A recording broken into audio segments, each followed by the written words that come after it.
शादी के बाद विदाई का समय था। नेहा अपनी माँ से मिलने के बाद अपने पिता से लिपट कर रो रही थी। वहां मौजूद सब लोगों की आंखें नम थीं। नेहा ने घूंघट निकाला हुआ था। वो अपनी छोटी बहन के साथ सजाई गई गाड़ी के नजदीक आ गई थी। दूल्हा अविनाश अपने खास मित्र विकास के साथ बातें कर रहा था। विकास ने कहा, यार अविनाश, सबसे पहले घर पहुंचते ही होटल चलकर बढ़िया खाना खाएंगे। यहाँ तेरे ससुराल में खाने का मजा नहीं आया। तभी पास में खड़ा अविनाश का छोटा भाई राकेश बोला, हाँ यार, पनीर कुछ ठीक नहीं था और रसमलाई में रस ही नहीं था। और वो ही कर जोर जोर से हंसने लगा। अविनाश भी पीछे नहीं रहा। अरे हम लोग होटल चलेंगे, जो खाना है खा लेना, मुझे भी यहाँ खाने में मजा नहीं आया, रोटियां भी गर्म नहीं थी। अपने पति के मुंह से ये शब्द सुनते ही नेहा, जो घूंघट में गाड़ी में बैठने ही जा रही थी, वापस मुड़ी, गाड़ी के दरवाजे को जोर से बंद किया और घूंघट हटाकर अपने पापा के पास पहुंची। अपने पापा का हाथ अपने हाथ में लिया और बोली, मैं ससुराल नहीं जा रही हूँ पिताजी, मुझे ये शादी मंजूर नहीं। ये शब्द उसने इतनी जोर से कहे कि सब लोग हक्के बक्के रह गए। सब नजदीक आ गए। नेहा के ससुराल वालों पर तो जैसे पहाड़ टूट पड़ा। मामला क्या था, ये किसी की समझ में नहीं आ रहा था।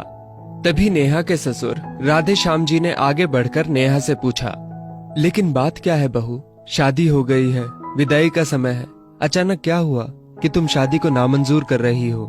अविनाश की तो मानो दुनिया उजड़ने जा रही थी। वो भी नेहा के पास आ गया, अविनाश के दोस्त भी।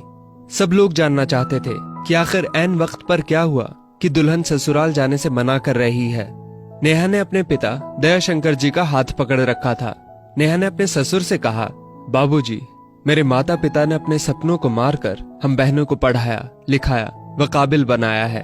आप जानते हैं एक बाप के लिए बेटी क्या मायने रखती है? आप व आपका बेटा नहीं जान सकते क्योंकि आपकी कोई बेटी नहीं है। नेहा रोती हुई बोले जा रही थी, आप जानते हैं मेरी शादी के लिए व शादी में बारातियों की आवाभगत में कोई कमी न रह जाए, इसलिए मेरे पिताजी पिछले 1 साल से रात को 2 से 3 बजे तक जागकर मेरी माँ के साथ योजना बनाते थे। खाने में क्या बनेगा, रसोइया कौन होगा। पिछले 1 साल में मेरी माँ ने नई साड़ी नहीं खरीदी क्योंकि मेरी शादी में कमी न रह जाए। दुनिया को दिखाने के लिए अपनी बहन की साड़ी पहनकर मेरी माँ खड़ी है। मेरे पिता की इस 150 रुपए की नई शर्ट के पीछे बनियान में 100 छेद हैं।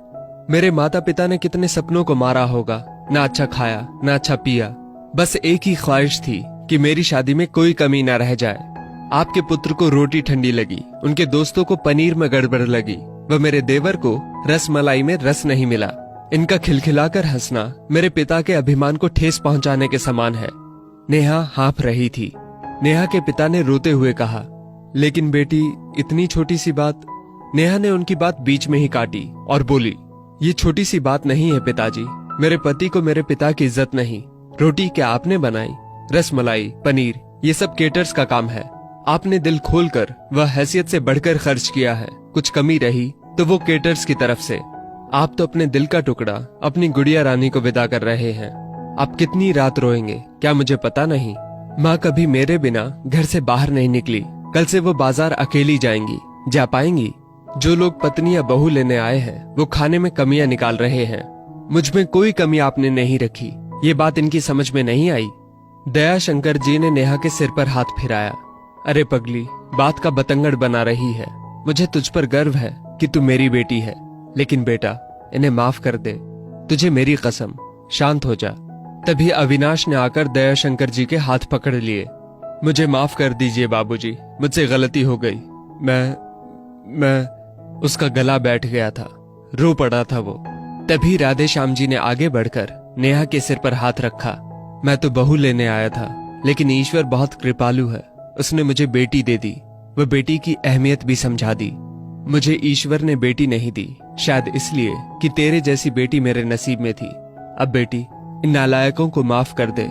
मैं हाथ जोड़ता हूँ तेरे सामने, मेरी बेटी नेहा मुझे लौटा दे। और राधे श्याम जी ने सचमुच हाथ जोड़ दिए थे। वह नेहा के सामने सिर झुका दिया। नेहा ने अपने ससुर के हाथ पकड़ लिए। बाबूजी, राधे श्याम जी ने कहा। बाबूजी नहीं, पिताजी। नेहा भी भावुक होकर राधे श्याम जी से लिपट गई थी। दयाशंकर जी ऐसी बेटी पाकर गौरव की अनुभूति कर रहे थे। नेहा अब राजी खुशी अपने ससुराल रवाना हो गई थी। पीछे छोड़ गई थी आंसुओं से भीगी अपने माँ पिताजी की आंखें, अपने पिता का वो आंगन जिस पर कल तक वो चहकती थी, आज से इस आंगन की चिड़िया उड़ गई थी किसी दूर प्रदेश में और किसी पेड़ पर अपना घरौंदा बनाएगी। एक बेटी माँ बाप का अभिमान व अनमोल धन होती है, पराया धन नहीं। कभी हम शादी में जाएं तो ध्यान रखें कि पनीर की सब्जी बनाने में एक पिता ने कितना कुछ खोया होगा व कितना खोएगा। अपना आंगन उजाड़कर दूसरे के आंगन को महकाना कोई छोटी बात नहीं। बेटी की शादी में बनने वाले पनीर, रोटी या रसमलाई पकने में उतना समय लगता है जितनी लड़की की उम्र होती है। ये भोजन सिर्फ भोजन नहीं, पिता के अरमान व जीवन का सपना होता है। बेटी की शादी में बनने वाले पकवानों में स्वाद कई सपनों के कुचलने के बाद आता है वह उन्हें पकने में सालों लगते हैं। बेटी की शादी में खाने की कद्र करें।